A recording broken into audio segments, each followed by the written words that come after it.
Hello friends of Golf Course Quality Fertilizer. This video is going to be about watering. Watering is a real challenge, but probably the most important thing that we do on our lawn as far as trying to get it to survive through the summertime.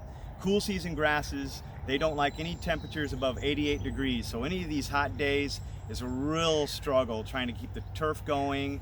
The weeds are happy in those type of temperatures. We have Bermuda grass that's out there now that grows like crazy, and diseases who love these high temperatures too, as we talked about in that Pythium video just a little while ago. And we'll talk a little bit about Pythium here in a second, but let's talk about watering.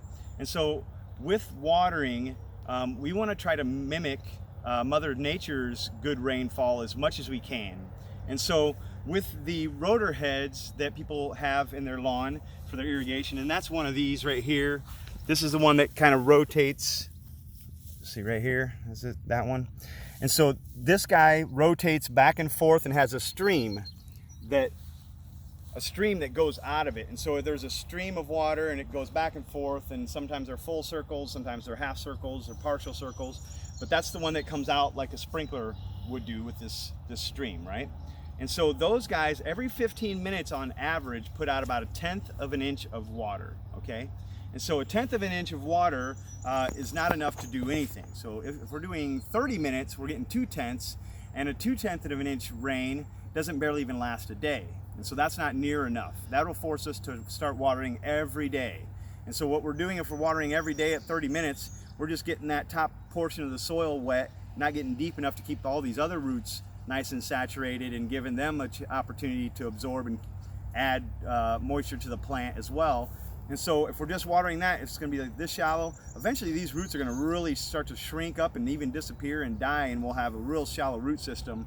Then we're really caught in a pickle, right? And so we want to keep that watering going as deep as we can. Now this is shocking to most people, but I run these things at least 1 hour and 15 minutes. That equals 1/2 inch of rain, okay, or water. And so if we're watering for 1 hour and 15 minutes, now we're actually getting enough water that's going to soak down into that profile at least about 6 inches or so, and then we'll have an opportunity to skip a few days watering, which will leave that surface more dry and less apt for diseases like Pythium, red thread, and all those other fun diseases we get in the lawn, right? Dollar spot, rust, all of those. And so that's what we want to try our best to do, is water real deep and then give it at least a day break. In 90-degree weather like this with a lot of winds, we might have to go every other day, right? We hope to do it every 3rd day. So we'll water, then skip 2 days, and then water and skip 2 days.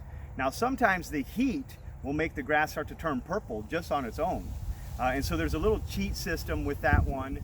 It's called syringing, okay? And so syringing is in the middle of the day when it's really hot. Everybody says don't water in the middle of the day. Well, we're not technically watering, we're just syringing. We're cooling the grass down. And so what you'll do is you'll go up to your system, you'll kick it on, you'll literally watch that sprinkler, it'll turn around about 2 times, then you shut it off and go to the next station. So we're just getting the leaves wet, and it's gonna evaporate and pull the heat off of there. And you'll actually watch that purpling, that fluorescing. That's when the grass is under stress and needs something to be done soon, or it's gonna go dormant. And then now you have to wait 2 weeks for that brown spot to turn back green again, if the weather is going to be conducive to let you do that. Okay, so what we can do with the syringe is, say it's 3 o'clock in the afternoon, 5 o'clock in the afternoon, and we see this purpling when we get home from work. Go over there, kick that thing on, just let it do a little bit of watering and skip zones really quickly, get all the way through everything and cool it down. And now tomorrow morning, we can give it a nice deep soaking, that hour and 15 minutes per rotor zone. Now there's 2 different types of sprinklers that are in systems a lot of times, and that's the rotors. That's what these are, the guy that waters back and forth. And then we also have the kind that pop up and just mist. Those are typically for landscape areas and skinny areas in the lawn, right? Well, that one there, the mister, puts out 1/10 of an inch every 5 minutes. So it puts out 3 times the amount of water as these guys do in the amount of time. So 25 minutes is suffice for those guys that missed, okay? So 25 minutes is what we do for the misters per 1/10 of an inch, or to equal a 1/2 an inch, and then 1 hour and 15 minutes for these rotors to equal a 1/2 an inch, okay? That way we can get a nice deep water cycle, and then we don't have to come back every day and try to keep that surface wet, which is going to incubate those diseases. This is a really challenging time of year and one of the toughest years I've seen for diseases in a long time. I'd rather have 2012 back where it was really dry in the spring, where at least I can manage the water, rather than Mother Nature giving us so much water that we can't do anything about it. And so that's one of the things. But it's real critical to try your best right now. Now, as far as the misting and running these heads and trying to run them as least often as possible, there's going to be adjustments. If you got woods, that might only handle 45 minutes because it's in the woods and you got shallow roots anyways. We got full sun and sometimes sandy soil, maybe you got to put down an hour and a half in that zone if it's not quite making the distance, right? And so we got to make some adjustments within our own irrigation system, but basing it upon those times that we're running it. Now, the time that we start it, that's always a tricky one as well. So the key is that we want to keep that grass, the leaves not wet for longer than 12 hours, because that 12-hour period is what gives those disease some legs to work with, okay? And so what I base it on is at midnight, I can start my irrigation system. So if I have 7 zones, then it's going to run me, well, heck, 7 hours, almost 9-hour cycle, because I have 7 zones of rotors, right? And so it's going to run me 9 hours of a cycle. I'll start at midnight, and that grass will be dry by noon the next day, hopefully, if we don't have cloud cover and rainy day. And so now I can actually start at midnight and still get my cycling done and still be within the shorter window of that 12 hours of wetness for the leaves. So that's when you can start it. You can adjust it anywhere you want. I love to start it at midnight and had it off at 9, if at all possible. And so that's my target.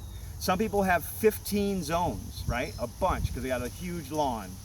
You might have to cycle one portion of that one day and then water the next portion of it the next day. So split it in half, and you'll have 2 different programs going on, and they're kind of frog leaping each other all the way through the cycle. So there's different ways to cut that stuff, okay? And so that's how we water, and that's how we get things so that we'll have less diseases, better turf, and all that stuff. We're still gonna struggle. This lawn is doing the best he can, he's still struggling, okay? Even with those long cycles and everything, and he's doing syringing in the afternoon, and now he has some Pythium. So let's go look at a little bit of Pythium real quick, or maybe we'll do that in another video. Want to do it in another video? All right, so that's how you water your lawn. All right, we're gonna talk a little bit more about how to prevent Pythium the best we can in the next video.